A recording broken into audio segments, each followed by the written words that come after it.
Bonjour, je te retrouve encore avec beaucoup de plaisir aujourd'hui.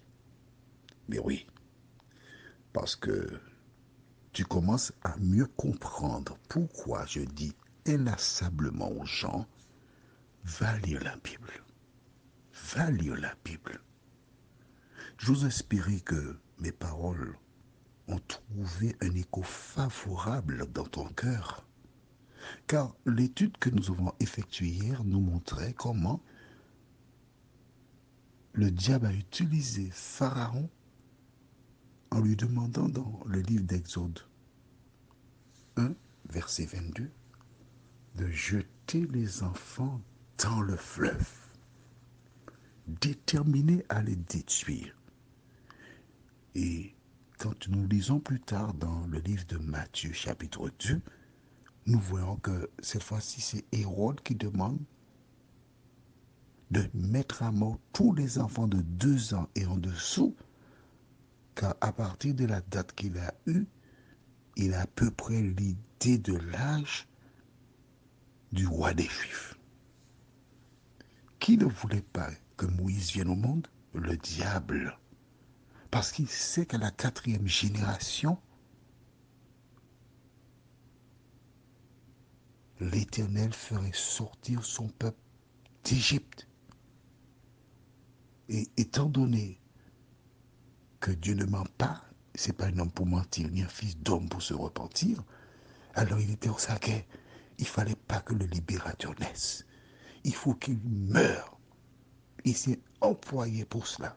Et nous avons vu plus tard, des siècles plus tard, parce que là, il découvre que ce n'était pas Moïse. Bon, il sait que c'est Jésus à partir des différentes déclarations du livre d'Ésaïe notamment, qui dit un enfant nous est né, on l'appellera Père éternel, Dieu fort, etc.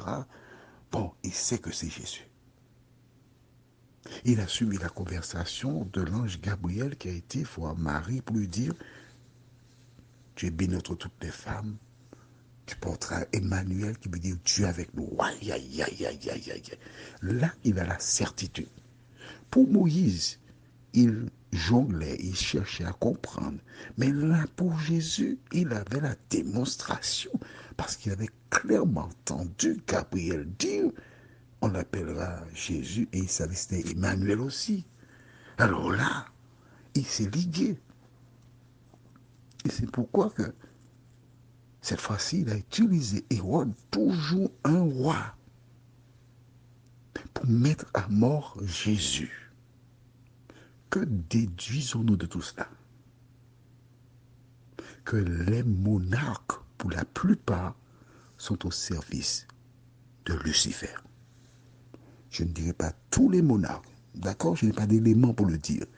Mais je vois que le roi d'Égypte, des Égyptiens, donc le pharaon, et maintenant Hérode qui était roi sur la nation juive, qui était donc romain, le diable les a utilisés pour réaliser le projet. Mais revenons maintenant.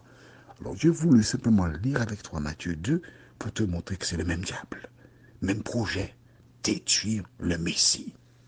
Revenons à notre récit avec Moïse. Voilà donc la maman qui a caché son fils dans le petit panier. Il est sur l'eau. Et chaque jour, la petite fille se rend là. Elle est une petite esclave parce qu'elle doit passer sa journée à surveiller le panier. Et quand maman vient en fin de journée, elle repart avec elle et le petit panier et l'enfant qui grandit. C'est pas confortable ça, tu comprends bien. Or, Dieu, selon ce que nous avons comme information, il ne nous laisse pas porter nos fardeaux seuls. Qu'est-ce qui va se passer? Lisons dans le livre d'Exode, chapitre 2, versets 5 et 6. La fille de Pharaon descendit au fleuve pour se baigner, et ses compagnes se promenèrent le long du fleuve. Elle aperçut la caisse au milieu des roseaux et elle envoya sa servante pour la prendre. Elle l'ouvrit et dit et vit l'enfant. C'est un petit garçon qui pleurait Elle en eut pitié. Et elle dit, c'est un enfant des Hébreux. Oh, oh là là, oh là là. Il n'y a pas mieux qu'une femme. Ah ouais, il n'y a pas mieux qu'une femme. Une femme chrétienne. Non, il n'y a pas mieux que ça. J'aime beaucoup. Elle a perçu la caisse au milieu des roseaux et, et elle envoya sa servante pour la prendre. Elle l'ouvrit et vit l'enfant. C'était un petit garçon qui pleurait. Elle en eut pitié. Elle dit, c'est un enfant des Hébreux. Marque de fabrique. Mais oui, les Égyptiens ont été, etc. Non, c'est pas la même chose. Elle eut le cœur. Elle a été touchée. Une femme. Quand je lis cela, ce texte de la Bible, je rigole à pleines dents. Je ne sais pas si tu connais ce jeu. Quand j'étais enfant, il y a longtemps, très longtemps, ce jeu s'appelle Mille Ball. Un jeu, donc les personnes qui jouent sont des conducteurs. D'accord? Et tu pioches, tu récupères des cartes qui donnent 100 points, 200 points, 50 points. Et comme c'est conducteur, en même temps, ça permet de connaître le code de la route. Alors, il y a des attaques. Dans les attaques, tu as par exemple un qui a des limitations de vitesse, 50. Donc, tu ne peux pas déposer plus de 50 points. Il y a une autre... il y a quatre trucs. Il y a un, tu as de volant. Alors oui, justement, voilà. Pour te ralentir, on peut t'attaquer. On met une carte qui marque accident. Ensuite, pour t'attaquer, on te donne un feu rouge. Donc tu ne peux pas mettre de points. Chaque fois qu'on te donne accident, feu rouge, limitation de vitesse et puis crevaison. Ce sont les quatre. Là, tu ne peux pas mettre des points. Mais pour contrecarrer, pour la limitation de vitesse, tu as une carte qui indique véhicule prioritaire, c'est-à-dire ambulance, police. Et si tu as cette carte-là, dès qu'on t'a mis la carte limitation de vitesse, tu dis coup fouet et tu présentes la carte. Ok?